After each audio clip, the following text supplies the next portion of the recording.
मी तुम्हाला सांगतो 2000 वस्तू मी बांबूपासून तुम्हाला तयार करून देतो. चांगल्यात चांगले कपडे बांबूपासून तयार करता येतात. माझे सॉक्स बांबूचे आहेत, माझी बनियान बांबूचे, माझे घड्याळ बांबूचे, माझा चष्मा बांबूचा आहे.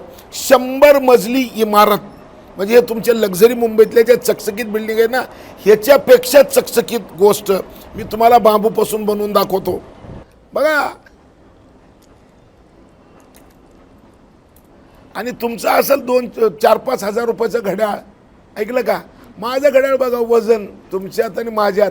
हे कितीला मिळते? ते 2000ला. बांबूचा चष्मा 2000 ला? मग फुकट कोण दिवला रे आता? 2000 रुपयात होते. बिलकुल. बरं, आणि हे? अरे ह्याला वजनच नाही, याला वजनच नाही, बिलकुल वजन नाही, बिलकुल एकदम वजन कागदासारखं नाही. हा, आहे. बिलकुल सिरियसली कागदासारखं आहे. हा बिलकुल. मी मनीष हातात घेऊन बघ, आमचे टेक्निकल डिपार्टमेंटचे हेड आहेत मनीष, म्हणजे मी उगाच एकटाच बोलतोय असं नाही. बघा तुम्ही, एकदम कागद आहे. अशी कमाल आहे बांबूची खरं तर.